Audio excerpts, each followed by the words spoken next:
కేంద్ర హోంమంత్రి అమిత్ షా ముందు టీడీపీ జగన్ చిట్టా విప్పింది.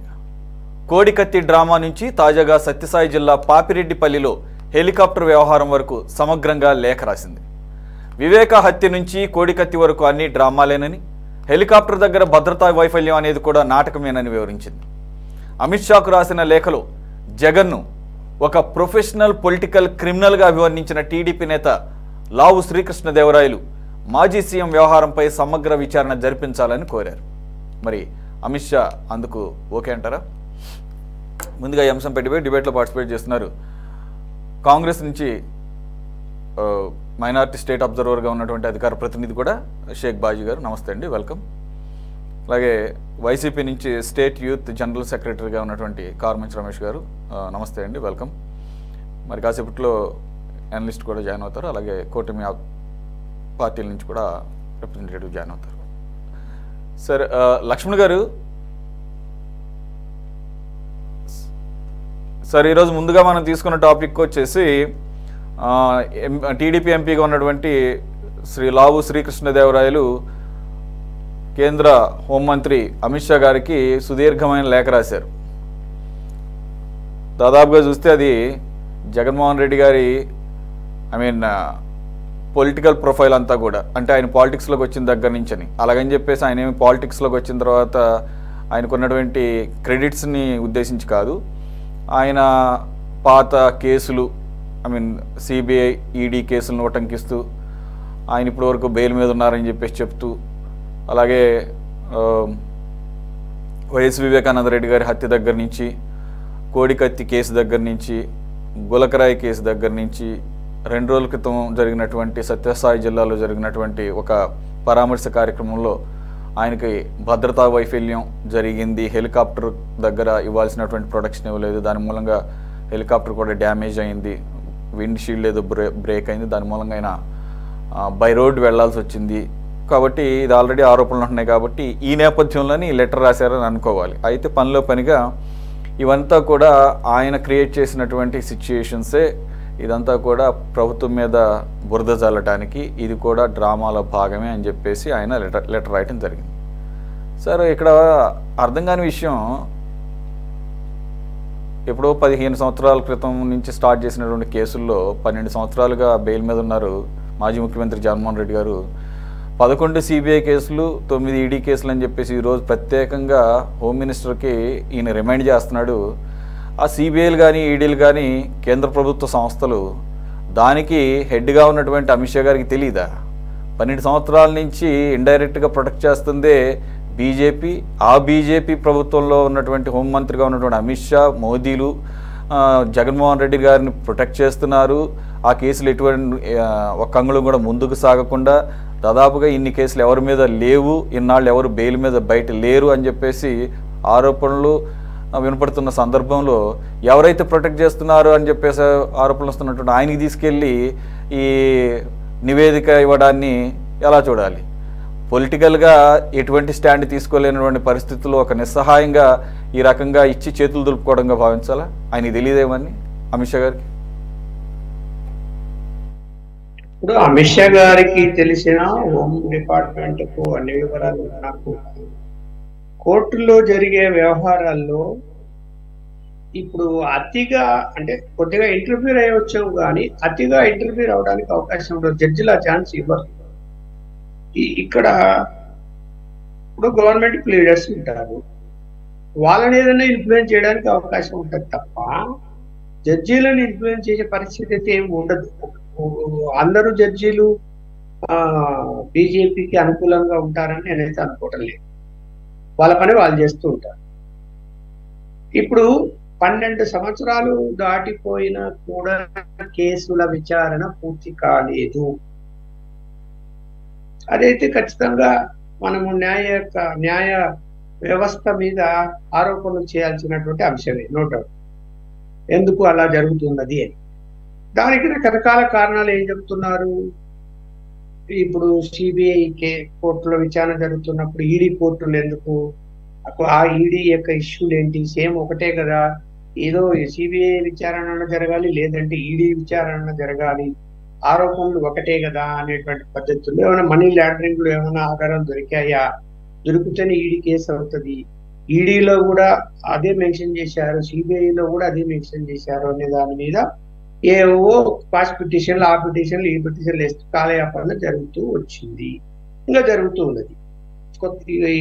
ఇప్పుడు అప్పుడంటే జగన్మోహన్ రెడ్డి గారు బీజేపీకి సపోర్ట్ చేశారు కాబట్టి అలా చేశారేమో అని మనం అనుకున్నా కూడా ఇప్పుడు కాదు కాబట్టి, ఇప్పుడు 10 నెలలు అవుతున్నా కూడా ఇప్పుడు కూడా ఒక ఇంచి ఏం కదిలినట్టు ఏమీ మనకు సమాచారం లేదు ఆ కేసుకు సంబంధించి. అయితే ఏంటి వాళ్ళ రాజకీయంగా ఇప్పుడు ఇరు వర్గాలు కూడా, అంటే ఇటు తెలుగుదేశం ప్రధానంగా, అటు వైఎస్ఆర్సీపీ ఒకరి మీద ఒకరు ఆరోపణలు చేసుకుంటున్నారు. నేనైతే కడప జిల్లా వాసిగా చెప్తున్నాను, Jaganmohan Reddy is not a professional criminal, not a professional criminal. ఆయన ప్రొఫెషనల్ గా క్రిమినల్ కాదు. చిన్నప్పటి నుంచి నాకు అవగాహన ఉంది. అది కాస్త ఆవేశం ఉంది ఆయన దగ్గర, అంతే. కోపం ఎక్కువ ఉంటుంది, తను అనుకుని జరగాలనుకుంటాడు, జరగకపోతే ఆవేశపడతాడు. తండ్రి మీదనే ఎదురైన రోజులు ఉన్నాయి, తల్లి మీద ఎదురుచిన రోజులు ఉన్నాయి. చూసావు కదా మనము, తల్లి మీద చెల్లెల మీద కూడా కేసులు వేసే పరిస్థితి ఉంటుంది. అంతేగాని క్రిమినల్ అంటే ఏంటి, ఎవరినైనా సరే మట్టు పెట్టాలి అని అనుకున్నప్పుడు ఆ ఆలోచన వేరుగా ఉంటుంది, ప్లానింగ్ ఉంటుంది దాని వెనక. మనం అంటే మన పేరు రాకుండా ఎలా చేయాలి అవతల వానికి, అలాంటి ఆలోచనలు ఆయన చేసి ఎవరి మీదైనా ప్రయోగించాడు అన్నది నా దృష్టికి రాలేదు, నేనైతే నమ్ముంటాను. అలా అంటే మీ ప్రొఫెషనల్ క్రిమినల్ కాదు, అది మాత్రం చెప్పగలుగుతాం.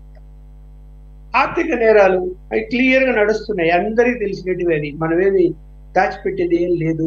సరే, కోర్టుల్లో వాళ్ళకు దొరికిన ఆధారాల మేరకు తక్కువ చూపి ఉండొచ్చు, అంతకంటే 4 యుద్ధాలు ఎక్కువ ఆస్తులు ఉండొచ్చు, సంపాదించుకొని ఉండొచ్చు, ఏమీ లేని పరిస్థితి.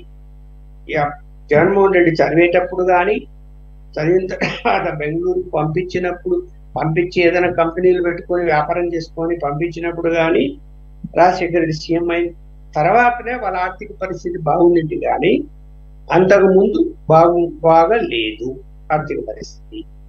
ఉన్న బలంగా ఎలా సంపాదించారు ఎవరైనా క్వశ్చన్ చేయాల్సింది ఏది జరుగుతుంది.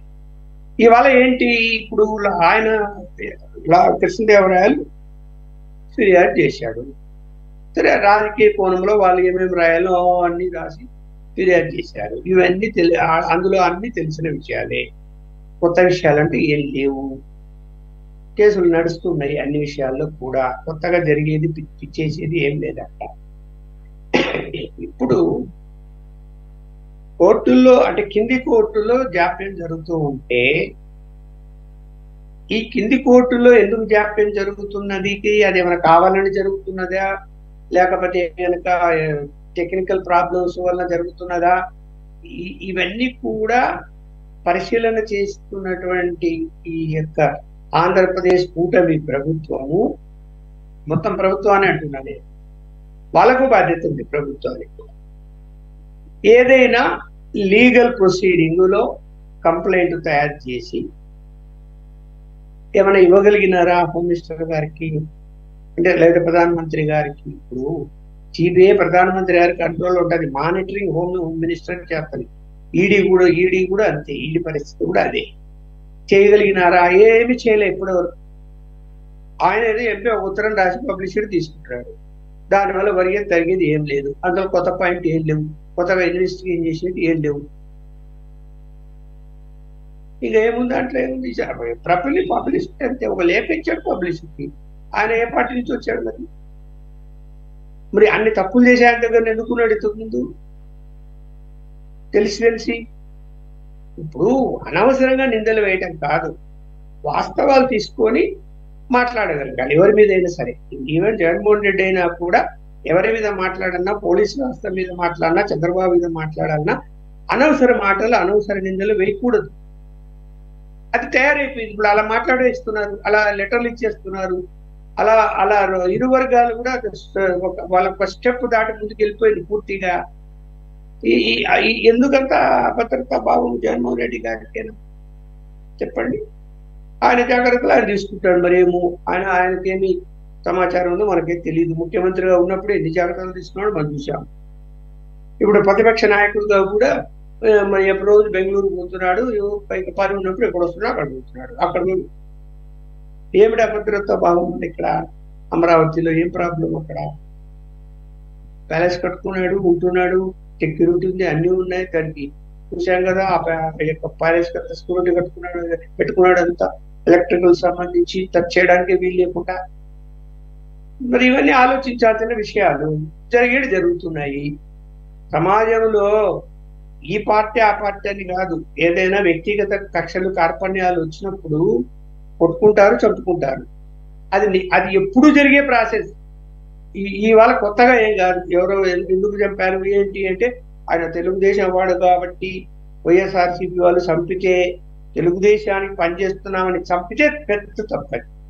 అలాగే వైఎస్ఆర్సీపీ వాళ్ళని, వైఎస్ఆర్సీపీని జగన్మోహన్ రెడ్డి మనిషి కదా అని కొట్టి చంపితే పెద్ద తప్పది. వాళ్ళకి వ్యక్తిగత కారణాలు ఉంటాయి, అది పార్టీల పరంగా ఉండవు. ఉన్నప్పుడు ఏయో జరుగుతాయి, కొట్టుకుంటారు, చంపుకుంటారు, జరుగుతాయి. జరిగినప్పుడు దానికి కారణం రాజకీయ పార్టీలు ఎలా అవుతాయి? కాదు కదా, వాళ్ళ వ్యక్తిగత వ్యవహారాలే. గట్లు తగాదాలు ఉంటాయి. ప్రతి ఊళ్ళో 2 గ్రూపులు ఉంటారు, ఫ్యాక్షన్ ఉన్నప్పుడు వాడు మద్దతు చేసుకుంటారు. ఒక గ్రూపు తెలుగుదేశానికి సపోర్ట్ చేస్తుంటుంది అనుకోండి, తెలుగుదేశం చంపేశారంటే అలా మాట్లాడుతున్నారు. ఇప్పుడు ఫ్యాక్ట్ తెలుసుకోకుండా మాట్లాడుతున్నారు. వాళ్ళు చెప్పారు, ఇది చెప్పారు, పార్టీల పేరు చెప్తున్నారు, పార్టీలు వాళ్ళు చెప్పారు. మేము వస్తే బట్టలు ఊడగొడతా ఉంటాడు ఆయన, బట్టలు ఊడగొడతా. ఇంతకు ముందు తెలుగుదేశం ముందు కూడా ప్రకటిస్తున్నప్పుడు అలాంటి మాటలే మాట్లాడారు. వాళ్ళే తక్కువైందా? ఇక్కడ పోలీసు వ్యవస్థను మేనేజ్ చేయటంలో ప్రభుత్వాలు వాళ్ళకు టోటల్ గా ఫ్రీడమ్ ఇచ్చి, అరే బాబు అన్యాయం ఎక్కడ జరిగినా కూడా నీ పన్ను చేయవయ్యా అని అతనికి ఫ్రీడమ్ ఇవ్వగలిగితే చేయగలుగుతాడు తప్ప, నా అనుభవం ప్రకారం నేను చెప్తున్నా. అలా కాకుండా ఎవరిని తెచ్చుకోవాలి ఇక్కడికి సిఐగా, ఎవరిని డిఎస్పీగా తెచ్చుకోవాలి అని చెప్పి తెచ్చుకుంటే వాడు ఏం పని చేస్తాడు? ఇక ఏం పని చేస్తాడు? ఎవరి మాట ఇప్పుడు చెప్తున్నారు బీసీ. ఒక్క నిమిషం అయితే బీసీలు అంటారు. ఇక్కడ ఒక రెడ్డి సామాజిక వర్గం ఆయన ఎమ్మెల్యే అయినాడు తెలుగుదేశం తరఫున. అక్కడ సీఏలు ఎస్ఐలు రెడ్డి సామాజిక వర్గం తెచ్చుకొని పెట్టుకుంటాడు. ఏం చెప్పాలి చెప్పండి? ఏంటి పార్టీ పాలసీ? నువ్వు జగన్మోహన్ రెడ్డి విమర్శించారు కదా, ఆ సామాజిక వర్గం అంతా వాళ్ళే వస్తారు, కూర్చుంటారు, పోలీసు వాళ్ళు వాళ్ళే, ఆఫీసర్లు వాళ్ళే, అందరు వాళ్ళే మమ్మల్ని హింస పెట్టారని మీరు మాట్లాడుతున్నారు కదా. ఇప్పుడు మీరు చేస్తున్న పని ఏంటి మరి? అంటే అక్కడ రెడ్డి ఎమ్మెల్యే ఉంటే రెడ్డి సిఐ, రెడ్డి ఎస్ఐలు ఉండాలా? ఎందుకు తీసుకుంటారు వాళ్ళని? ఏం చెప్పాలి దానికి సమాధానం? మరి పరిపాలన చేయండి అయ్యా. ప్రజలు చాలా ఇబ్బందుల్లో, కష్టాల్లో ఉన్నారు, అభివృద్ధి లేదు, జీడిపి పడిపోయింది. రాష్ట్రం యొక్క పరిస్థితిని దృష్టిలో పెట్టుకొని మీరు పని చేయండి. మీకు అధికారం ఇచ్చారు, 11 సీట్లు ఇచ్చారు వాళ్ళకు.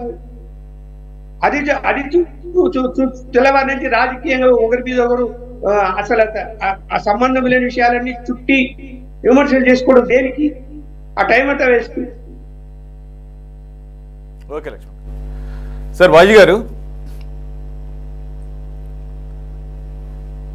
లావు శ్రీకృష్ణదేవరాయలు గారు ఒక 2 వారాల క్రితం కూడా పార్లమెంట్ సాక్షిగా on the floor of the house ఏపీలో జరిగినటువంటి లిక్కర్ స్కామ్ గురించి సవివరంగా వివరించడం కాకుండా next day home minister Amit Shah గారిని కలిసి లిఖితపూర్వకంగా ఏ స్థాయిలో ఇక్కడ లిక్కర్ స్కామ్ జరిగింది, దేశంలోనే అతిపెద్ద స్కామ్ ఇది, ఢిల్లీని తమిళనాడుని మించిన స్కామ్ అని చెప్పేసి లెక్కలతో సహా ఆయనకి రిప్రజెంటేషన్ ఇచ్చారు. అప్పుడు కూడా మనం డిబేట్ పెట్టుకున్నాము.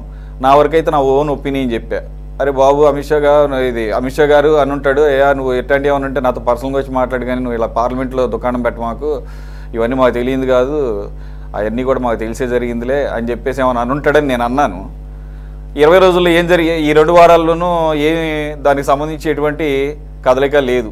లెటర్ మళ్ళీ ఈరోజు ఇంకొక లెటర్ ఆయనే రాశాడు. మళ్ళీ అది వచ్చేసరికి వైసీపీ ప్రభుత్వ హయాంలో జరిగినటువంటి లిక్కర్ స్కామ్ గురించి వివరిస్తూ రాస్తే, అవే కాకుండా మిగిలిన స్కాముల గురించి. ఇది వచ్చేసరికి ఆయన మీద ఉన్నటువంటి ఆర్థికపరమైనటువంటి కేసులు, సిబిఐ ఈడీ కేసులు, లేదంటే కనుక వైఎస్ వివేకానంద రెడ్డి గారి మర్డర్ కేసుకు సంబంధించి, జగన్మోహన్ రెడ్డి గారి మీద జరిగినటువంటి కోడికత్తి కేసు గురించి, మొన్న ఎలక్షన్స్ ముందు జరిగినటువంటి గులకరాయి దాడి గురించి, అలాగే ఆయన పోలీసులతో వ్యవహరిస్తున్నటువంటి తీరు ఏది అధికారం కోల్పోయిన తర్వాత, అలాగే 2 రోజుల క్రితం సత్యసాయి జిల్లా పర్యటనకు వెళ్ళినప్పుడు అక్కడ హెలిప్యాడ్ దగ్గర జరిగినటువంటి ఒక రకస్, ఒక రభస, అది ప్రభుత్వం యొక్క భద్రతా వైఫల్యం అని చెప్పేసి ఆరోపణలు చేస్తున్నారు. కానీ ఇదంతా కూడా ఒక ప్రీ ప్లాన్డ్గా చేశారు అని చెప్పేసి ఆయన వివరించడం జరిగింది. సో ఇక్కడ బేసిక్ అదే. ఇప్పుడు ఆయన 2 వారాల క్రితం ఒక లెటర్ ఇచ్చాడు, ఇప్పుడు మళ్ళీ ఒక లెటర్ ఇచ్చాడు. దీని ద్వారా అసలు అమిత్ షా గారికి కొత్తగా ఈయన ఏమన్నా తెలియదు ఏమన్నా చెప్పదలుచుకున్నాడా, లేదంటే కనుక ఏదో ఇచ్చామని చెప్పేసి రేపు చెప్పుకోవడానికి ఏమన్నా ఒక దాన్ని ఏమన్నా ఎలిబి చూపించుకుంటున్నారా? ఎలా చూడాలి అసలు దీనివల్ల ఏమన్నా ఉపయోగం ఉంది అసలు? ముందుగా సురేష్ గారు మీకు, అట్లాగే ప్యానెల్లో ఉన్న లక్ష్మణ్ గారికి, మిత్రుడు రమేష్ గారికి, అట్లా మిగతా ప్యానలిస్టులకి, మన ఛానల్ వీక్షకులందరికీ కూడా శుభ సాయంత్రం, నమస్కారం. ఇప్పుడు లక్ష్మణ్ గారు ఇందాక మాట్లాడుతూ జగన్మోహన్ రెడ్డి గారికి అంత క్రిమినల్ మెంటాలిటీ కాదు, క్రిమినల్ గా అయితే నేను అనుకోవట్లేదు, అతను ఏదో పొలిటికల్ గా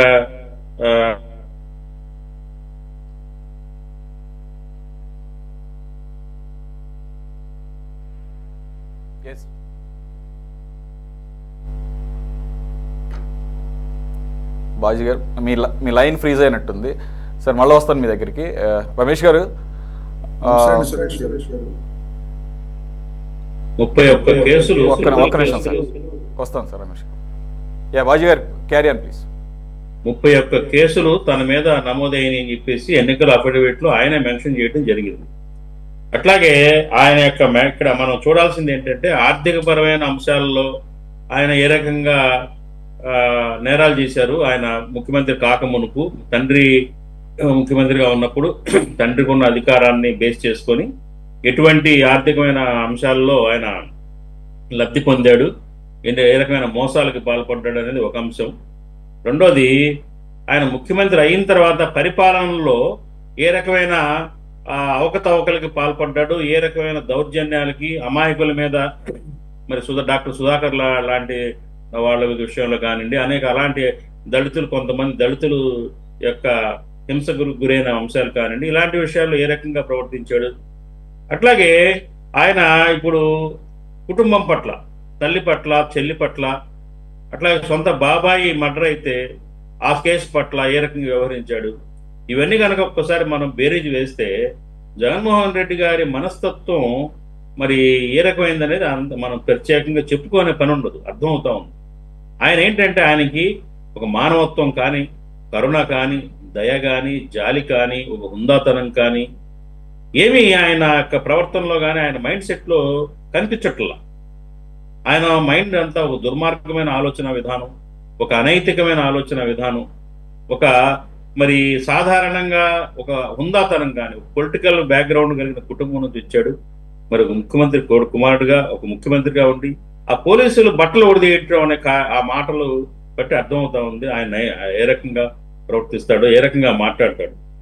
అట్లాగే అనేక సందర్భాల్లో కూడా చూసాం. వంశీ జైలుకి వెళ్ళి వంశీని పరామర్శించిన, బయటకు వచ్చి మీడియాతో మాట్లాడిన విధానం కానివ్వండి. ఆయన ఏంటంటే ఆయన మైండ్ సెట్ ఏంటంటే ఒక హుందాతనంగా, ఒక పెద్ద మనిషి తరహాగా ఉండదు. మరి దాన్ని బట్టి అర్థం చేసుకోవచ్చు ఆయన దుర్మార్గమైన మెంటాలిటీ, ఒక మోసపూరితమైన ఆలోచన విధానం, ఒక విచక్షణ లేని మైండ్ సెట్. ఆయన మాటల్లో విచక్షణ ఉండదు, విఘ్నత ఉండదు, దుర్మార్గం కనపడుతుంది, మానవత్వం ఉండదు, కరుణ ఉండదు, జాలి ఉండదు, దయ ఉండదు, ఒక మోరల్ ఎథిక్స్, మొరాలిటీస్ ఉండవు. మెయిన్గా చెప్పదలిసింది మొరాలిటీస్ ఉండవు, విలువలు లేరు. ఆ రకంగా మాట్లాడతాడు. దానికి పరాకాష్ట నిన్న పోలీసుల మీద ఆయన మాట్లాడింది. పోలీసుల్లో మహిళా పోలీసులు కూడా ఉంటారు కదండి. పోలీసుల్ని ముఖ్యమంత్రి స్థాయి కలిగిన మనిషి చేయాల్సిన వ్యాఖ్యలేనవి చెప్పండి. కాబట్టి ఏంటంటే అది ప్రత్యేకంగా మనం జగన్మోహన్ రెడ్డి గారి వ్యక్తిత్వం కానీ, ఆయన మనస్తత్వం గురించి కానీ అందరికీ తెలిసిందే. అందరికి తెలిసే అసలు జగన్మోహన్ రెడ్డి గారు 11 సీట్లు ఓడిపోవడానికి ప్రధాన కారణం కూడా ఇదే. ఆయన మెంటాలిటీ జనానికి నచ్చలా. ఆయన పరిపాలన నచ్చిందా లేదా పక్కన పడేయండి, పరిపాలన లోపాలు పక్కన పెట్టండి, కానీ ఆయన చేదరించుకున్నారు జనం. ఆ దుర్మార్గమైన మెంటాలిటీని ఆయన అధికారంలోకి వచ్చి రాగానే మన ప్రజావేదికను కూలగొట్టడం కానివ్వండి, ఒక విధ్వంసకరమైన ఆలోచన ధోరణిని ప్రజలు ఒప్పుకోలే. ఎవరు కూడా ఒప్పుకోరండి. ఎందుకంటే మన మన మన మన రాష్ట్ర ప్రజలు కానివ్వండి, ఒక సాధారణ ప్రజలు ఆలోచించే విధానం ఏంటంటే మన నాయకుల్లో ఒక గొప్పతనాన్ని చూస్తారు, ఆశిస్తారు. నాయకుడు గొప్పగా ఉండాలని ఆశిస్తారు, నాయకుడు హుందాగా ఉండాలని ఆశిస్తారు, నాయకుడు ఇతరులకి ఇన్స్పిరేషన్ అవ్వాలని ఆశిస్తారు. నాయకుల్లో ఒక హీరోయిన్ చూద్దామని అనుకుంటారు. దానికి పూర్తి విభిన్నంగా జగన్మోహన్ రెడ్డి గారి ప్రవర్తన మనం చూసాము. అందుకే ప్రజలు వ్యతిరేకించారు, చేత్కరించారు. ఇకపోతే మరి ఈయన కృష్ణదేవరాయలు గారు అమిత్ షాకి లెటర్ రాయటం, మరి ఏం ఆశిస్తున్నాడు? అమిత్ షా ఏం చేస్తాడు? అదే సామెత చెబుతారు, మేనమామ గురించి పుట్టింటో తాతింట్లో తెలియదా అని. ఆయన గురించి తెలియదా అమిత్ షాకి? జగన్మోహన్ రెడ్డి గారు ఎలాంటి వ్యక్తో అమిత్ షాకి తెలియదా? దత్తపుత్రుడుగా 5 ఏళ్ల పాటు మరి ఊడిగం చేశాడు కదా కేంద్రంతో. అమిత్ షాతో ఇప్పుడు రాయబారాలు చేశాడు కదా. ఈయన మెంటాలిటీ ఏంటి, ఈయన చేసిన స్కాములు ఏంటి, ఇసుక అవినీతి ఏంటి, లిక్కర్ భాగోతం ఏంటి, అన్నీ వాళ్ళకి తెలుసు. మరి ఎందుకు వీళ్ళు కాగితాల ఖర్చు, టైం వృధా, ప్రజల్ని చెవులో పూలు పెట్టడం తప్ప అమిత్ షా ఏదన్నా ఏం చెప్పిస్తాడు? సారీ చెప్పిస్తాడా? జగన్మోహన్ రెడ్డి గారు ఫోన్ చేసి అయ్యా తప్పేమన్నా చేయటం, క్షమాపణలు అడుగుని చెప్తాడా? లేకపోతే జగన్మోహన్ రెడ్డి గారి మీద కేసులు పెట్టిస్తాడా? ఏం సాధిస్తారు? ఏం ఆశించి అమిత్ షా దగ్గరికి వెళ్ళి మొరపెట్టుకుంటున్నాడో నాకు అర్థం కాల. ఇది రెండోసారి. మీరు అన్నట్టు పోయినసారి కూడా ఆ లెక్కర్ వ్యవహారాల మీద ఆయన ఒక లెటర్ రాశారు. కృష్ణదేవరాయ గారు ఏం ఆశిస్తున్నారో నాకైతే చాలా కన్ఫ్యూజన్ గా ఉంది. ఆయన ఎందుకు చేస్తున్నాడు ఆ పని? చేత అయితే వీళ్ళు రాష్ట్ర ప్రభుత్వం చర్యలు తీసుకోవాలా. జగన్మోహన్ రెడ్డి గారు తప్పులు చేస్తే, క్రిమినల్ ధోరణి ఉంటే ఆయన మీద కేసులు పెట్టండి, చర్యలు తీసుకోండి, చట్టాలున్నాయి. ఇప్పుడు నిన్న పోలీసుల మీద ఆ రకంగా మాట్లాడాడు, బట్టలు ఉడిస్తారని, అనైతికమైన మాటలవి. అది వాటి మీద చర్యలు తీసుకోవచ్చు ఆ మాటల మీద. అట్లాగే గతంలో కూడా అనేక సందర్భాల్లో ఆయన మరి కొన్ని చట్ట వ్యతిరేకమైన వ్యాఖ్యానాలు చేశాడు. వాటి మీద చర్యలు తీసుకోవాలి ప్రభుత్వం నిజంగా ఉంటే. ఒక సామాన్యుడు, అతను మాజీ ముఖ్యమంత్రి అవ్వచ్చు కాక, ప్రతిపక్షంలో పార్టీకి అధినేత అవ్వచ్చు కాక, కానీ ఆయన మొరాలిటీస్ మర్చిపోయి దుర్మార్గకరమైన వ్యాఖ్యానాలు చేసినప్పుడు, ప్రవర్తించినప్పుడు రాష్ట్ర ప్రభుత్వం ఎందుకు కళ్ళు మూసుకుంటుందా? కేసులు పెట్టండి. అనేకమైన అవినీతి ఆరోపణలు చేస్తున్నారు ఆయన మీద. చేసినప్పుడు ఎందుకు మీరు ఊరుకుంటున్నారు? ఈ లెటర్తో ఏమొస్తుంది? ఏం ఆశిస్తాడు? ఏం సానుభూత? ప్రజల దగ్గర సానుభూత? లేకపోతే ఏం వస్తుంది? మీరు కేసులు పెట్టండి, ఆయన లెక్కర్ స్కామ్ మీద కేసులు పెట్టండి, లెటర్తో అయిపోద్దా? తెలుగుదేశం పార్టీ కూటమి కూడా డ్రామా లాక్కుంది. మేబీ మీరు అన్నట్లు చర్యలకు ఉపక్రమించే ముందు కేంద్రానికి కూడా ఒక ఇంటిమేషన్ ఏమన్నా ఇస్తూ, సిగ్నల్ ఏమన్నా ఇస్తుందా అని మరి ఆ యాంగిల్లో కూడా ఆలోచించాలేమో. రమేష్ గారు నమస్తే అండి. సురేష్ గారు, మీకు ప్యానల్లో ఉన్న సభ్యులకు అలాగే సిటీ 24/7 ప్రేక్షకులందరికీ కూడా గుడ్ ఈవినింగ్ అండి. సురేష్ గారు, ఇప్పుడు బాజీ గారు అన్నట్లు ఒకవేళ ఏమైనా గ్రౌండ్ ప్రిపేర్ చేస్తున్నారా? జగన్మోహన్ రెడ్డి గారి మీద చర్యలకు ఉపక్రమించే ముందు కేంద్రానికి కూడా ఒక నెరేటివ్ ఎస్టాబ్లిష్ చేస్తూ, అవన్నీ తెలియక కాదు కానీ ఒక తీవ్రమైన పదజాలం కూడా దానికి జోడిస్తూ, Jagan is nothing but a professional political criminal అని చెప్పేసి ఆ నెరేటివ్ మొత్తం ఒక లాస్ట్ 15 yearsలో ఆయన మీద ఉన్నటువంటి కేసులన్నింటినీ కూడా ఇటరేట్ చేస్తూ, ఇవన్నీ కూడా కేంద్ర ప్రభుత్వ సంస్థలు మ్యాక్సిమం పెట్టినటువంటి కేసులే, అవన్నీ కూడా అండర్ అమిత్ షా గారి కింద ఉన్నవే. సరే, మళ్ళీ మనం అవే గుర్తు. నేనేమంటున్నానంటే బాజీ గారు అన్నట్లు ఒకవేళ మీరు కనుక మీరు ఎలాగూ చర్యలు తీసుకోవడం లేదు కాబట్టి మేము we are going ahead, we are going to take next step forward అని చెప్పేసి చెప్పడానికి ఒక గ్రౌండ్ ఏమైనా ప్రిపేర్ చేసుకుంటున్నారని ఏమన్నా బాగుందా? సరే, ఇప్పుడు వాళ్ళు అరెస్ట్ చేయదలుచుకుంటే దానికి అమిత్ షా గారికి వాళ్ళకి చెప్పవలసిన అవసరమే లేదు. ఎందుకంటే గతంలో 10 నెలల నుంచి కూడా మనం రకరకాల అరెస్టులను చూస్తున్నాం. ఖచ్చితంగా జగన్మోహన్ రెడ్డి గారిని కూడా వాళ్ళ లక్ష్యం జగన్మోహన్ రెడ్డి గారిని కూడా అరెస్ట్ చేసి లోపల వేస్తే ఏదో కక్ష తీర్చుకుంటాం అనే ఉద్దేశంతో వాళ్ళు ఉండవచ్చు. దానికి అమిత్ షా గారితో వీళ్ళు చెప్పవలసిన పని లేదు. ఇక్కడ మెయిన్ గా పెద్దల బాజీ గారు మాట్లాడారు, తండ్రిని అడ్డం పెట్టుకుని జగన్మోహన్ రెడ్డి గారు అక్రమ ఆస్తులు సంపాదించారు అని చెప్పి. తండ్రి ఈ రోజున అదే తండ్రి ఫోటోని కాంగ్రెస్ పార్టీ ఉపయోగించుకుని అటు తెలంగాణలో కానీ ఇటు ఆంధ్రప్రదేశ్లో కానీ అదే తండ్రి ఫోటోని ఉపయోగించుకుని కాంగ్రెస్ పార్టీ ముందుకు వెళ్తుంది. మరి అదే తండ్రి ఫోటోని ఉపయోగించుకోవడం అనేది కాంగ్రెస్ పార్టీ మానేయాలి కదా, ఎందుకు మానడం లేదు? అంటే తండ్రి గారేమో అక్కడ ఫోటో పెట్టుకుని ఉపయోగించుకుంటారు, కొడుకునేమో వీళ్ళు కాంగ్రెస్ పార్టీలో తిడతా ఉంటది అనమాట. క్లియర్ గా పార్లమెంట్ లో అప్పటి ప్రతిపక్ష నాయకురాలుగా ఉన్న సుష్మా స్వరాజ్ గారు క్లియర్ గా చెప్పడం జరిగింది, ఇలా అక్రమ కేసులు పెట్టి జగన్మోహన్ రెడ్డి గారిని కాంగ్రెస్ పార్టీ తన చెప్పు చేతుల్లోకి తీసుకురావడానికి ప్రయత్నాలు చేస్తుంది అని చెప్పి సుష్మా స్వరాజ్ గారు నిండు లోక్సభలో మాట్లాడటం జరిగింది. మరి ఆ తర్వాత ఎంతో మంది కాంగ్రెస్ పార్టీ నాయకులు కూడా మమ్మల్ని మాకేం తెలియదు, మేము ఖాళీ కాగితాల మీద సంతకాలు పెట్టాం. డిఎల్ రవీంద్రారెడ్డి గారు కూడా చెప్పడం జరిగింది, నన్ను సంతకం పెట్టమని అడిగారు, నా స్నేహితుడు కొడుకు మీద అలాంటి తప్పుడు కేసులు నేను పెట్టను అని చెప్పి నేను చెప్పానని చెప్పి కూడా మాజీ శాసనసభ్యులు మాజీ మంత్రివర్యులు డిఎల్ రవీంద్రారెడ్డి గారు కూడా చెప్పడం జరిగింది. మరి ఈ కేసులన్నీ కూడా ఏ రకంగా పెట్టారు అనేది ఈ రాష్ట్ర ప్రజలందరికీ తెలుసు, మా అందరికీ కూడా మీ అందరికీ కూడా తెలుసు. ఎందుకంటే ఆ రోజున కాంగ్రెస్ పార్టీ చెప్పిన విధంగా జగన్మోహన్ రెడ్డి గారు నడుచుకోలేదనే ఉద్దేశంతో కాంగ్రెస్ పార్టీ సోనియా గాంధీ గారు చంద్రబాబు నాయుడు గారితో కలిసి ఈ అక్రమ కేసులను పెట్టడం జరిగింది. అలాగే బాజీ గారు ఇంకా చెప్పడం జరిగింది, అసలు నైతిక విలువలు లేవు, మానవత్వం లేదు, దుర్మార్గమైన ఆలోచనలు, ఈ రకంగా అన్ని చెప్పడం జరిగింది. నిజంగా జగన్మోహన్ రెడ్డి గారికి నైతిక విలువలు మానవత్వం లేకపోతే ముఖ్యమంత్రిగా ఉన్న 5 ఏళ్లలో పేదవాళ్ల కోసం అన్ని సంక్షేమ పథకాలు ప్రవేశపెట్టాడు. పేదవాడు విద్య వస్తేనే, పేదవాడు చదువుకుంటేనే అతని యొక్క భవిష్యత్తు బాగుంటుందని చెప్పి నాడు నేడు పథకాన్ని తీసుకొచ్చి ఆ రోజున విద్యార్థులందరికీ కూడా స్కూల్స్ బాగు చేసే విధంగా ఆయన ముందుకు వెళ్ళడు. పేదవారి భవిష్యత్తు కోసం, పేదవారి అభివృద్ధి కోసం, పేదవారి సంక్షేమం కోసం ఆలోచించాడు కాబట్టి జగన్మోహన్ రెడ్డి గారు ఆ విధంగా ముందుకు వెళ్ళడం జరిగింది. మరి బాజీ గారు డైరెక్ట్ ఏందాడు ఆయన కూడా చెప్పడం జరిగింది, మన అనలిస్ట్ గారు ఆయన లక్ష్మణ్ గారు కూడా చెప్పడం జరిగింది, జగన్మోహన్ రెడ్డి గారిది అటువంటి క్రిమినల్ నేచర్ కాదు, నాకు చిన్నప్పటి నుంచి తెలుసు, ఆయన కొంచెం కోపంగా దుందుడుకు స్వభావంతో ఉంటాడు తప్ప ఎప్పుడూ కూడా క్రిమినల్ నేచర్ అనేది లేదు. ఎందుకంటే ఆయన కడప వ్యక్తిగా ఆయన క్లియర్ గా చెప్పడం జరిగింది. మేమందరం కూడా చాలా దగ్గరగా చూసిన వ్యక్తులం. జగన్మోహన్ రెడ్డి గారు ఎప్పుడూ కూడా అటువంటి నేచర్ తోటి, అంటే చూడటం మేము చాలా దగ్గరగా చూసిన వ్యక్తులం కాబట్టి మేము ఎప్పుడు అలాంటి నేచర్ తోటి ఆయన చూడాలి. రమేష్ గారు అక్కడ ప్రొఫెషనల్ క్రిమినల్ అన్న ప్రొఫెషనల్ పొలిటికల్ క్రిమినల్ అన్నారు. ఇక్కడ రెండోది ప్రొఫెషనల్ పొలిటికల్ క్రిమినల్ ఆయన అన్నమాట. అదే దానికి ఇందాక లక్ష్మణ్ గారు కూడా చెప్పడం జరిగింది, క్రిమినల్ నేచర్ అనేది ఆయన దగ్గర ఎప్పుడూ మేము చూడలేదు, చిన్నప్పటి నుంచి నేను అతన్ని చూస్తున్నాను. అటువంటి నేచర్ ఒక క్రిమినల్ అనే పదం ఉపయోగించే 31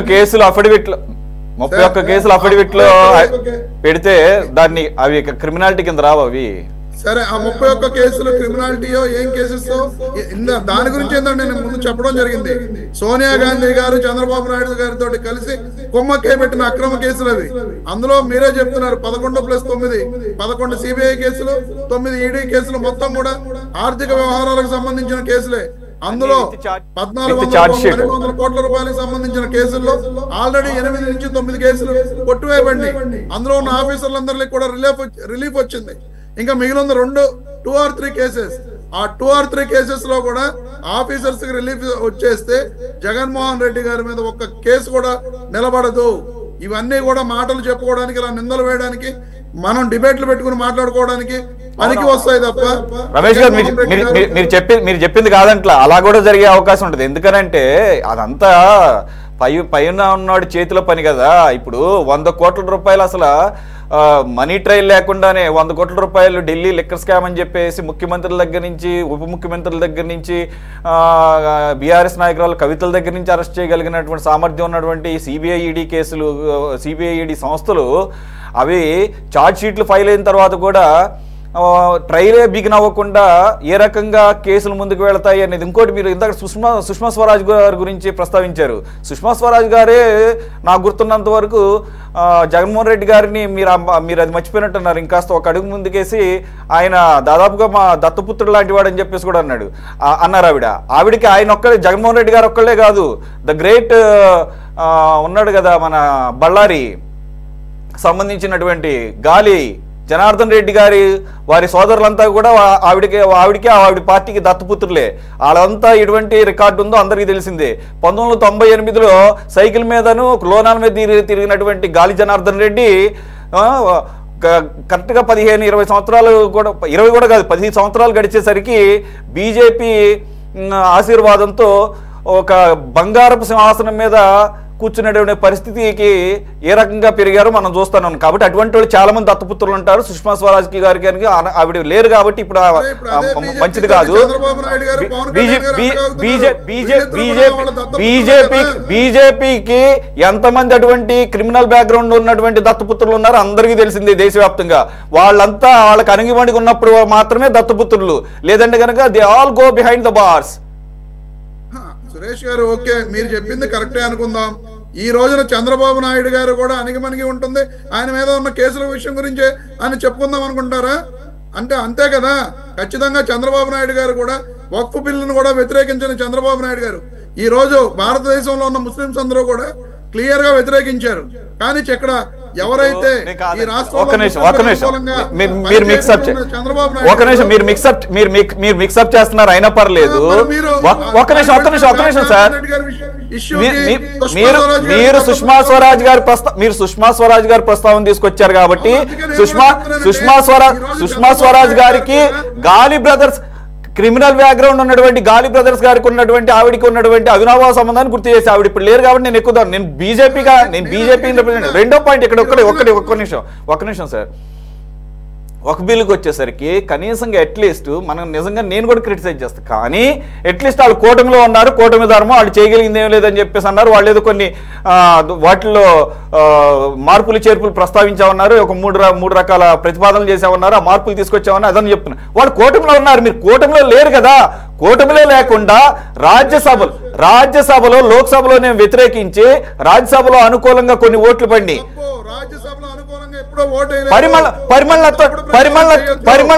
పరిమళత్వం అని బీజేపీ ప్రవేశపెట్టినటువంటి ఎన్డీఏ ప్రవేశపెట్టినటువంటి వక్ఫ్ బిల్లుకి మీ పార్టీ తరఫున వ్యతిరేకంగా ఓటేస్తాడా? రాజ్యసభలో YSR Congress party clear stand తీసుకుంది. రాజ్యసభలో ఎప్పుడు ఇచ్చారు మీరు విప్ ఎప్పుడు ఇచ్చారు మీరు? ఎందుకు అవ్వలేదు సార్? మీరు చూడలేదు? ఎప్పుడు? తర్వాత రోజా? మీకు పంపిస్తాం చూడండి. ఓటింగ్ అయిపోయిన తర్వాత డేట్లు మార్చా? ఓటింగ్ అయిపోయిన తర్వాత డేట్లు మార్చిస్తారా? చెప్పి విప్ ఇవ్వాల్సిన పని లేదు మాకు. మా సభ్యులకి ఉన్న 7 సభ్యులకి మేము విప్ పంపించుకుంటే చాలు. మీరు చెప్పి టీవీలను పేపర్లను పబ్లిష్ ఇవ్వాల్సిన అవసరం లేదు. మా సభ్యులకు మరి మీడియా ఎందుకని విప్ జారీ చేసిందని చెప్పేసి, అంటే విప్ జారీ చేసిన విషయాన్ని మీరు పబ్లిక్ డొమైన్ లో పెట్టే బాధ్యత లేదా మీకు? సుబ్బారెడ్డి గారు క్లియర్ గా దీన్ని అంటారు గోడ మీద పిల్లి వాటం అంటారు. రాజ్యసభలో సుబ్బారెడ్డి గారు లీడర్ ఆఫ్ ద రాజ్యసభగా మేము ఈ బిల్లును వ్యతిరేకిస్తున్నాం, ఈ బిల్లును అపోజ్ చేస్తున్నాం, దీనికి యాంటీగా ఒక్క విషయం చెప్పండి. పరిమళత్వాన్ని మీరిచ్చినటువంటి విప్పుని ఓకే చేస్తూ బీజేపీ ఎన్డీఏ ప్రభుత్వం నుంచి ఇచ్చినటువంటి వక్ఫ్ బిల్లుకి వ్యతిరేకంగా ఓటేస్తాడా? అరే పరిమళత్వాన్ని గురించే మీరు మాట్లాడుతున్నారు. మరి మీ ఎంపీయే కదా, మీ రాజ్యసభ ఎంపీయే కదా, ఏం చేశారు అనేది మీరు ఎందుకు చెప్పరు? పరిమళత్వాన్ని గురించే మీరు మాట్లాడుతున్నారు. పరిమళత్వాన్ని కాదు, అసలు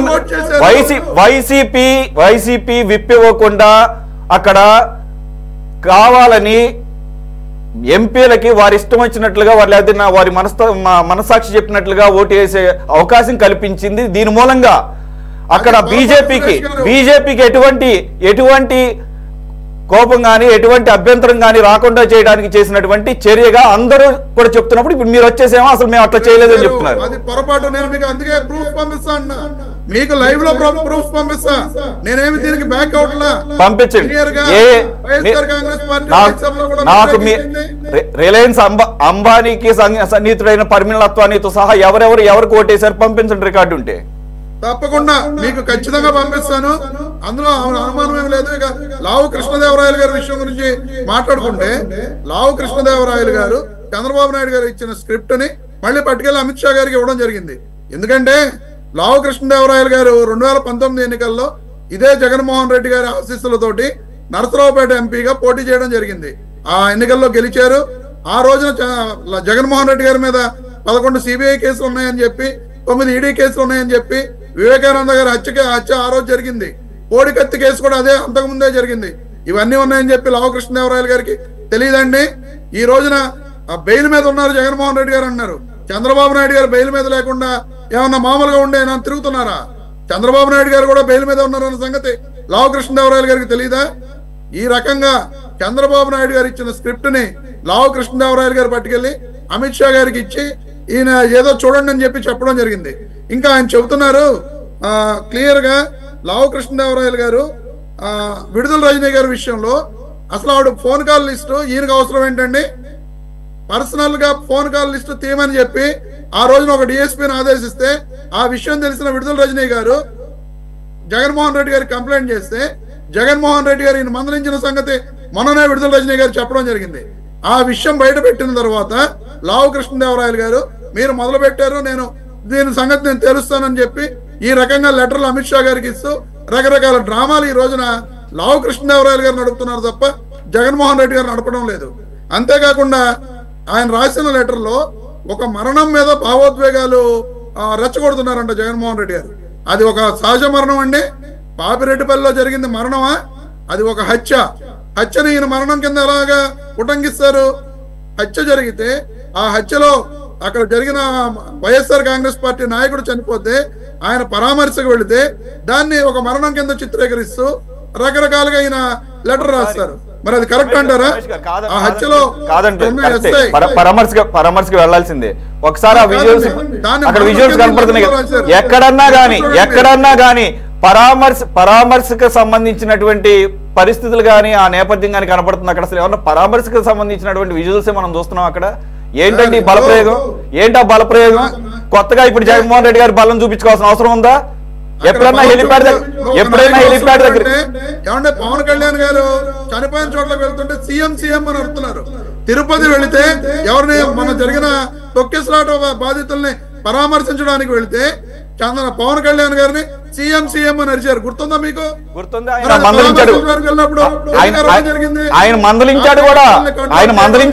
ఆయన మందలించాడు కూడా సార్, నాకు గుర్తుంది. ఆయన మందలించాడు కూడా. ఎక్కడికి కార్యకర్తల్ని కంట్రోల్ చేయడం అనేది వేలాది మంది కార్యకర్తలు వస్తారు, ఎవడేం మాట్లాడతాడు అనేది అది తర్వాత విషయం. కానీ జగన్మోహన్ రెడ్డి గారు ఆ కుటుంబాన్ని పరామర్శించడానికి వెళ్ళారు. ఆ వెళ్ళినప్పుడు దాన్ని సహజ మరణం కింద ఏదో చిత్రీకరిస్తూ ఒక మరణం జరిగితే ఆ మరణం మీద భావోద్వేగాలు రెచ్చగొట్టడానికి జగన్మోహన్ రెడ్డి గారు వెళ్ళారని చెప్పి అమిత్ షా గారికి లెటర్ రాస్తాడా లావు కృష్ణదేవరాయలు గారు? కరెక్ట్ అని అంటారు అది మీరు? ఈ రకంగా అభూత కల్పనలతోటి ఆయన లెటర్ రాయడం జరిగింది. అలాగే భద్రతా వైఫల్యం గురించి, అలాగే పోలీసుల మీద ఆయన చేసినటువంటి వ్యాఖ్యల గురించి, అలాగే this is not the first time పోలీసుల చేత సెల్యూట్ కొట్టిస్తానని, ఒకసారి సప్త సముద్రాలు ఉంటే లాక్కొస్తామని, ఒకసారి బట్టలోడ తీస్తామనేమో 10 సార్లు, అలాగే అక్కడేమో హెలిప్యాడ్ దగ్గర జరిగినటువంటి ఆ రక్కస్నేమో భద్రతా వైఫల్యం అని చెప్పటం. మరి ఈ రకంగా మాబ్ మొబిలైజేషన్ తీసుకొచ్చినప్పుడు మరి ఆ రకమైనటువంటి అనుమానాలే కలుగుతాయి. అదే చెప్తున్నా సురేష్ గారు, వినండి. ఇప్పుడు వీళ్ళు భద్రత కల్పించలేకపోతున్నారు. రాష్ట్ర ప్రభుత్వం భద్రత కల్పించడంలో ఫెయిల్ అయింది. హెలికాప్టర్ అక్కడ విండ్షీల్డ్ పగిలింది అని చెప్పి ఒక వివిఐపి వెళ్ళడం అనేది కరెక్ట్ కాదు, రిస్క్ తో కూడుకున్నట్టు ఉంటది. మేము వివిఐపిని తీసుకెళ్లేమంటే ఈ హెలికాప్టర్ పైలట్ చెప్పిన తర్వాత వీళ్ళు రోడ్ మార్గాన్ని వెళ్ళడం జరిగింది తప్ప ఇదేదో డ్రామా క్రియేట్ చేయడానికి చేశారన్నట్టుగా లెటర్లో ఆయన మెన్షన్ చేయడం జరిగింది. ఇప్పుడు ఒక బుల్లెట్ ప్రూఫ్ వెహికల్ లో ఒక వివిఐపి వెళ్తున్నప్పుడు డోరు బాగోకపోయినా సరే, ఆ డోర్ బాగోకపోయినా సరే వివిఐపిని దాంట్లో తీసుకెళ్ళడానికి ఒప్పుకోరు. అలాగే ఒక హెలికాప్టర్ లో విండ్షీల్డ్ పగిలిందని చెప్పి ఆయన చెప్పినప్పుడు బ్రేక్ అయింది. అది ఆ బ్రేక్ అయిందని చెప్పి పైలట్ చెప్పిన తర్వాత మాత్రం వీళ్ళు రోడ్డు మార్గాన్ని వెళ్ళారు తప్ప ఈయనేమి డ్రామా ఆడటానికో లేకపోతే దానికి కావాలని చెప్పి క్రియేట్ చేయడానికో ఇది ఎక్కడ చేసిన సంఘటనలు కాదు. దాని మీద మళ్ళీ ఎంక్వైరీకి వెళ్ళారు. రేపొద్దున నిజాలు తెలుస్తాయి. నిజంగా రాష్ట్ర ప్రభుత్వం నిజంగా జగన్మోహన్ రెడ్డి గారు ఎన్ని కుట్రలతో చేస్తున్నారు అన్నప్పుడు రాష్ట్ర ప్రభుత్వం ఒక ఎంక్వైరీ వేసి ఆ ఎంక్వైరీని ముందు పెట్టి చేయొచ్చు కదా. అమిత్ షా గారి దాకా వెళ్ళాల్సిన అవసరం ఉన్నది అంటే రాష్ట్ర ప్రభుత్వం పరోక్షంగా ఫెయిల్ అవుతుందని అర్థం. ఇక్కడ కృష్ణదేవరాయలు గారు రాష్ట్ర ప్రభుత్వం ఫెయిల్ అవుతుందని చెప్పి మేము చేయలేకపోతున్నాం అని అమిత్ షా గారికి చెబుతున్నారా? ఈ రకమైన కుట్రలు కుతంత్రాలతోటి చంద్రబాబు నాయుడు గారు రకరకాల లెటర్లు హోమ్ మినిస్టర్ అమిత్ షా గారు, కేంద్ర హోంమంత్రి గారికి ఆఫీసు ఈ రకమైన డ్రామాలు చంద్రబాబు నాయుడు గారు ఆడిస్తున్నారు తప్ప ఎక్కడా కూడా జగన్మోహన్ రెడ్డి గారు కుట్రలు కుతంత్రాలు అనేది చేయడంలా. ఇవన్నీ కూడా భవిష్యత్తులో, ఎందుకంటే అలాగే ఎంక్వైరీ జరుగుతాయి. ఇప్పుడు వెళ్ళారు కదా ఆ ఏవియేషన్ కంపెనీ దగ్గరికి, చాపర్ దగ్గరికి వెళ్ళారు వాళ్ళు, మళ్ళీ కేంద్ర పౌర విమానయాన శాఖ మంత్రి గారి తోటి దగ్గర అక్కడ కూడా పెట్టడం జరిగింది. భవిష్యత్తులో ఇవన్నీ బయటకు వస్తాయి. ఖచ్చితంగా ఎవరు నిజం ఎవరు అబద్ధం అనేది రాష్ట్ర ప్రజలందరికీ తెలుస్తుంది. భవిష్యత్తులో ఈ విషయాలన్నీ కూడా బయటకు వస్తాయని చెప్పి నేను తెలియజేస్తున్నాను. సురేష్ గారు. ఓకే రమేష్ గారు. సబీర్ ఖాన్ గారు విన్నారు కదా, మీకు ఏమైనా చర్యలు తీసుకోవాలంటే చర్యలు తీసుకున్నటువంటి మీకు ఆ చేవలేక వెళ్ళి కేంద్ర ప్రభుత్వానికి మాట్లాడితే ఏదో కంప్లైంట్ పితూరీల రూపంలో లెటర్లు పెడుతున్నట్టుగా నిజంగానే అలాగే కనపడుతుంది. ఇప్పుడు అమిత్ షా గారికి ఇవన్నీ పాత కేసులన్నిటి గురించి తెలియదు కాదు.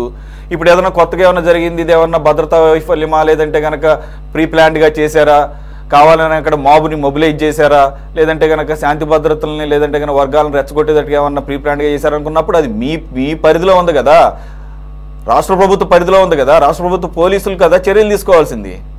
మరి వైసీపీ రమేష్ గారు అన్న దాంట్లో సహేతుకంగానే కనపడుతుంది కదా. మీరు ఏమైనా చేయాలనుకుంటే మీరు ఎంక్వైరీ చేసి మీరు తెలుసండి. అందరికీ నమస్కారం అండి. ఏదైతే ఈ యొక్క డిబేట్ కి సంబంధించి అనేక మంది మాట్లాడటం జరిగింది, జగన్మోహన్ రెడ్డి గారు ఎలిపాటి యొక్క సమస్య రాష్ట్ర ప్రభుత్వం వైఫల్యం అని చెప్తుంది. అధికార వ్యవస్థ పోలీసులు ఏ విధంగా అయితే మొబిలైజ్ చేశారో వాటికి భిన్నంగా ఒక మాప్ మొబిలైజేషన్ తీసుకుని వచ్చి అధికార వ్యవస్థని అలాగే రాష్ట్ర ప్రభుత్వ వైఫల్యాన్ని చూపించాలని ప్రయత్నిస్తుంది వైఎస్ఆర్ కాంగ్రెస్ పార్టీ. సరే, కాసేపు ఒక నిమిషం అధికార వైఫల్యమో లేకపోతే పోలీస్ వ్యవస్థ వైఫల్యం అనుకుందాం. ఎన్నికల ప్రచారంలో జగన్మోహన్ రెడ్డిపై ఆయన ముఖ్యమంత్రిగా ఉన్నప్పుడు రాయి విసిరారు. ఆ రోజు జగన్మోహన్ రెడ్డి గారు ముఖ్యమంత్రి కదా, అధికార వ్యవస్థ పోలీస్ వ్యవస్థ మొత్తం ఆయన చేతిలోనే ఉంది కదా. అప్పుడు ఏమనాలి? ఇది కేవలం కల్పితం మాత్రమే. అధికార పార్టీకి అలాగే పోలీస్ వ్యవస్థకి ఒక భ్రష్టు పట్టించేదానికి ఒక ప్రయత్నం జరుగుతా ఉంది జగన్మోహన్ రెడ్డి మరియు జగన్మోహన్ రెడ్డి టీం.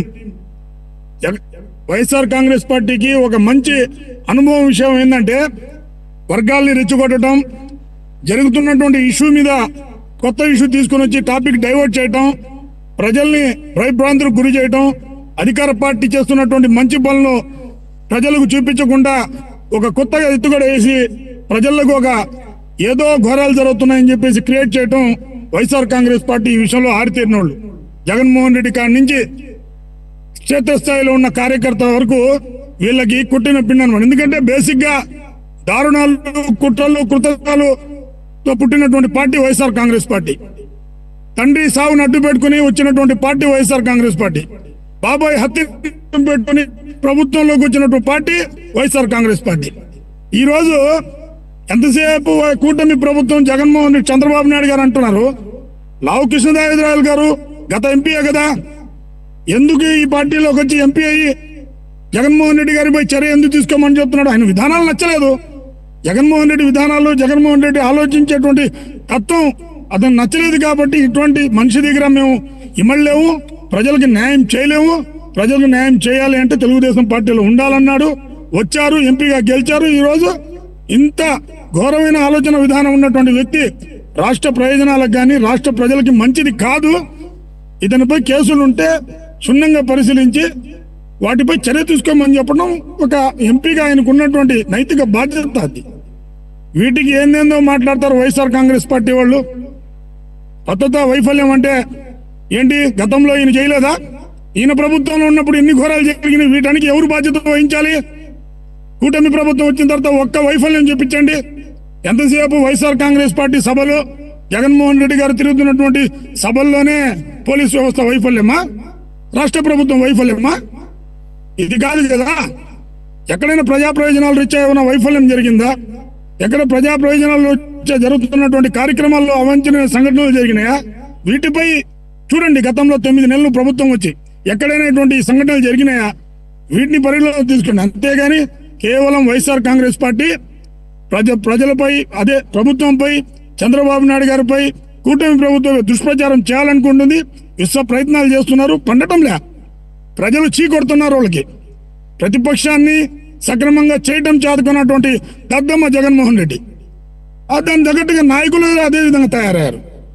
స్పష్టంగా చెప్తున్నామండి, ఇది కేవలం కుట్రతో కుట్రపూరితమైన రాజకీయం చేస్తున్నాడు జగన్మోహన్ రెడ్డి గారు. మళ్ళా ఏదో ప్రభుత్వంలో రావాలనుకుంటున్నాడేమో.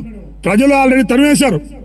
ఇంకా మిగతా ఉండేది ఏంటంటే ఆయన చేసినటువంటి పాపాలు ఏదైతే న్యాయపరమైన చట్టపరమైన చర్యలు ఏదైతే ఉండేవి ఖచ్చితంగా తీసుకుంటుంది ప్రభుత్వం. సబీర్ ఖాన్ గారు, మీరు మాట్లాడేది ఏమన్నా ఉంటే మాట్లాడండి. విధానపరంగా మీరు వ్యతిరేకించండి, కానీ వ్యక్తిగతంగా మాత్రం ఓకే అబ్యూజివ్ వర్డ్స్ మాట్లాడుతామంటే మాత్రం అది కరెక్ట్ కాదు.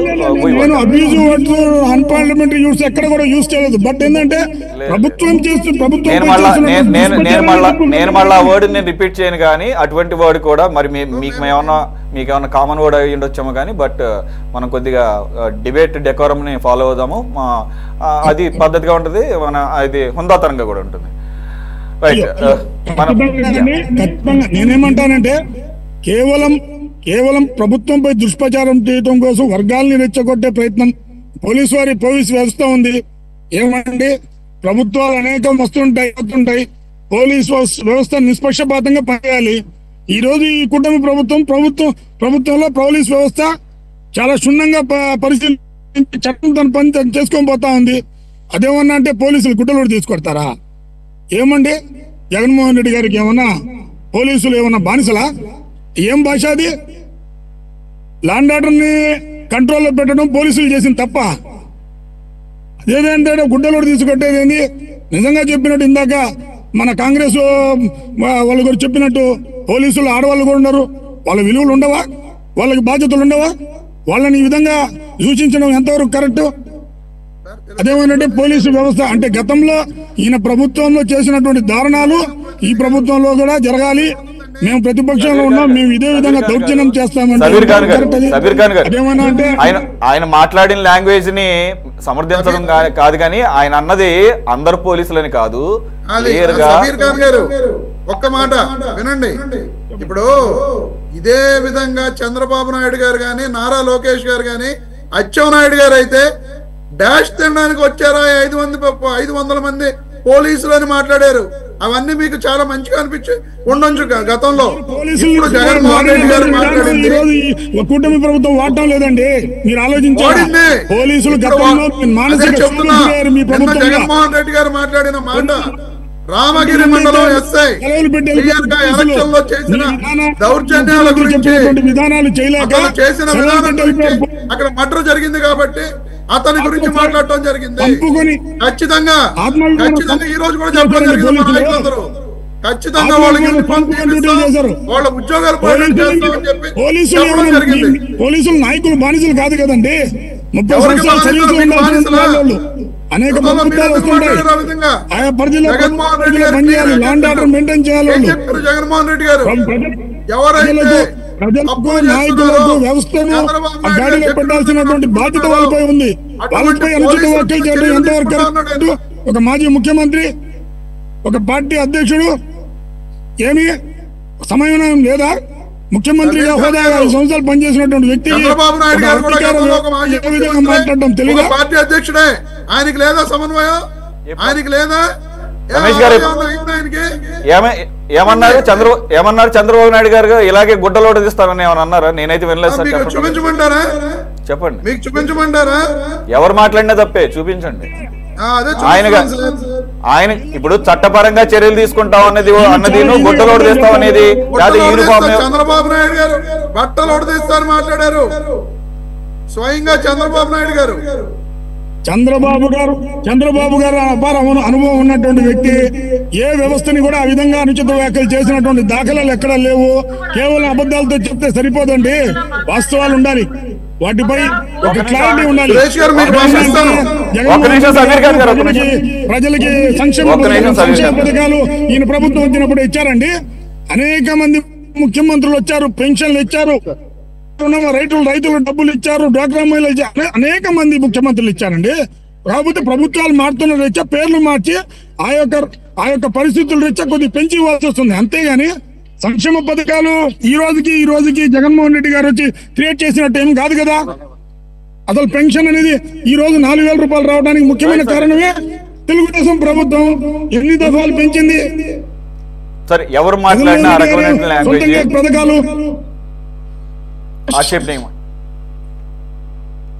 రమేష్ గారు సార్ ఆడియో రావట్లేదు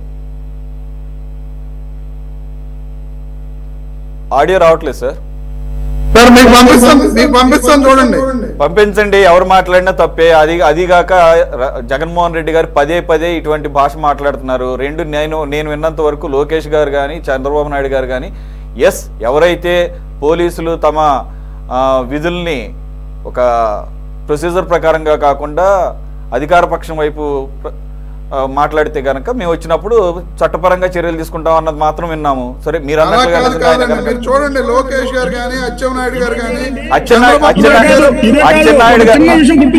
మీకు ఒక చిన్న విషయం గుర్తు చేయదలుచుకున్నా. జగన్మోహన్ రెడ్డి గారు ముఖ్యమంత్రి కాకముందు విశాఖపట్నంలో ఫ్లైట్ అనుమతి లేకపోతే అక్కడ పోలీసులతో మాట్లాడినటువంటి భాష ఏంటి, ఎయిర్పోర్ట్ అధికారులతో మాట్లాడినటువంటి భాష ఏంటి, ముఖ్యమంత్రి కూడా కాదు ఆయనకి. ఎందుకంటే చేస్తే బాగుండదు, నేను ముఖ్యమంత్రి అవుతున్నా, నీ అంతా తేలుస్తా అని చెప్పాడు. చూడండి, ఈ రోజు కూడా రికార్డులు ఉన్నాయి. అంటే మొదటి నుంచి ఆయన వ్యవహారం శైలి ఏంటంటే పోలీసు అంటే విలువ లేదు, పోలీసు వ్యవస్థ అంటే విలువ లేదు.